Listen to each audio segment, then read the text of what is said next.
सफलता तुम्हारे चरण चूमेगी। प्रारब्ध कोई देवता नहीं है, हमारा किया हुआ पूर्व कर्म है। हम नया कर्म इतना बलवान करें कि उसको रौंद दे, बात समझे। और उसके लिए अब छोटी मोटी बात नहीं काम करेगी, छोटा मोटा कर्म काम नहीं करेगा। डट के हमें धर्म और डट के भजन विध्वंस करके, अगर विध्वंस ना होते तो फिर मोक्ष कैसे होता। असफलता तुम्हारे जीवन की सफलता का स्वरूप बनेगी। बस डट करके ऐसा भजन करो, सत्कार्य करो जिससे पूर्व प्रारब्ध नष्ट हो जाए। सच्चाई की, अध्यात्म की बात यह है।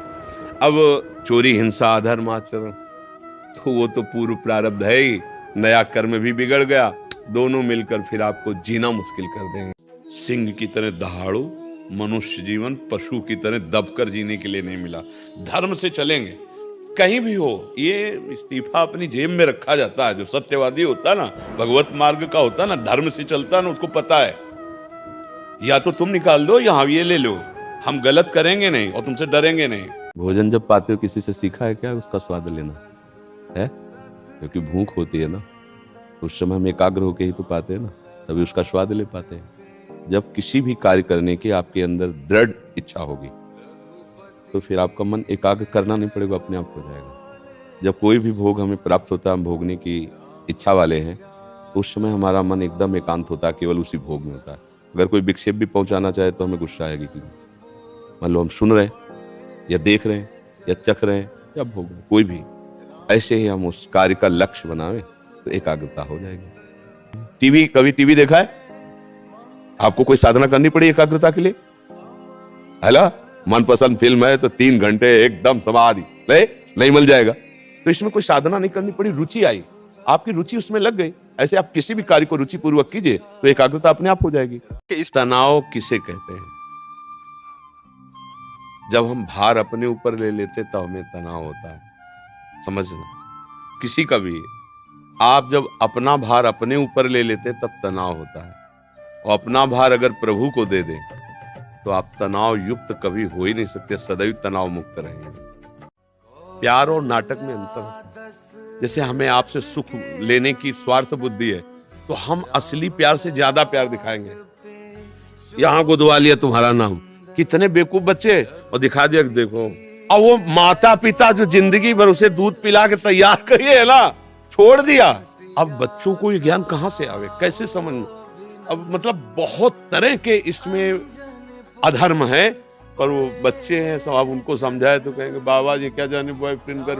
और सिद्धांत है जो दूसरों के सुख को सोचता है कि हमारी क्रिया द्वारा किसी को दुख न पहुंचे, सुख पहुंचे, निश्चित आपका मंगल होगा। किसी को भी आप सुख दे, किसी भी जीव को, तो उसका आशीर्वाद आपके और आपके परिवार को सुखी करेगा। पर प्रायः लोग ये नहीं जानते, ऐसा ही मानते हैं कि दूसरे का सुख छीन कर हम सुखी हो सकते हैं। कदापि नहीं, ऐसा नहीं हो सकता। जब हम भगवान के हुए तो पूरा त्रिभुवन हमारा हो गया, और जब हम अहंकार के थे, अपने थे, तो कोई पूछता नहीं था। ऐसे ही हमारी सारी समस्याएं हमारे कर्मों के कारण आ रहे हैं। अब हमारे कर्मों को कोई नष्ट कर सकता है तो भगवान है। महान दुख आ रहा है जो तुम देख नहीं पा रहे हो, काल, वो तुम्हें रौंद देगा, तुम्हारा सब कुछ छीन लेगा, तुम्हें नष्ट कर देगा। एक बार मरना तो है ही, अब ऐसा मरो कि दोबारा मरना ना पड़े। राधा राधा राधा राधा, लाडली कृपा करो। बस यही जीवन का सार है। जब हमारे सामने कोई ये प्रश्न करता है कि मैं बहुत दुखी हूं, कोई उपाय बताइए निवृत्ति का, और मैं वहां गया वहां गया वहां गया, तब मुझे लगता है कि पागल, तेरी समझ में नहीं आ रहा, सुख का समुद्र तेरे पास है। पानी में मीन प्यासी, मुझे सुन सुनी आवे हांसी। बाहर भटकने से क्या होगा?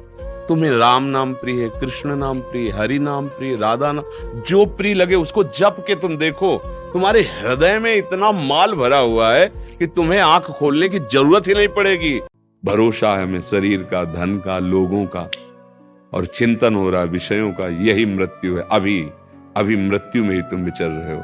जिन हरि भगत हृदय नहीं हानि, जीवित सब समान थे। वो मुर्दे के समान प्राणी माना जाता है। किसी पापी आदमी को देखा जाता है, वो जो करता सफल होता चला जाता है, तो आपको संशय हो जाएगा कि हम तो धर्म से चल रहे, जो करते उसमें निष्फलता, और ये सफल होता चला जा रहा है। क्योंकि उसका सर्वनाश होना है। उसके थोड़े पुण्य हैं, उन पुण्यों के प्रताप से सफल हो रहा है और खूब पाप कर रहा है। तो पीछे का पाप और अभी का पाप जब जुड़ेगा, ये पुण्य खत्म हो जाएंगे, मिटिया मेट हो जाएगा। कर्म ही आदमी को डिप्रेशन में पहुंचा देता है, कर्म ही आदमी को अपने हाथ से फांसी पे लटका देता है। श्री कृष्ण नहीं, कर्म। श्री कृष्ण तो करुणामय है, उनके द्वारा नहीं। हमारा कर्म इतना प्रचंड होता है, जो हम कर्म करते हैं वो इतना बलवान होता है, भाग के चाहे जहां विश्व में चले जाते, मैं दंड दिए बिना बख्शेगा नहीं। इसीलिए हम श्री कृष्ण की शरण में आए कि इनसे बड़ा बलवान कोई है नहीं, कर्म की प्रबलता को रोक करके हमें क्षमा कर सकते हैं। सही बात है, अंदर के शत्रु, बाहर का तो सब कोई ड्रामा कर सकता है, लेकिन अंदर के शत्रु तुम्हें परेशान कर रहे हैं, तुम उन पर कभी नजर की? उनको अपना माने हुए मित्र, मन जैसा कर, मन कह रहा होटल चलो होटल, मन कह रहा फिल्म देख चलो, मन कह रहा है गंदी दृष्टि करो करो।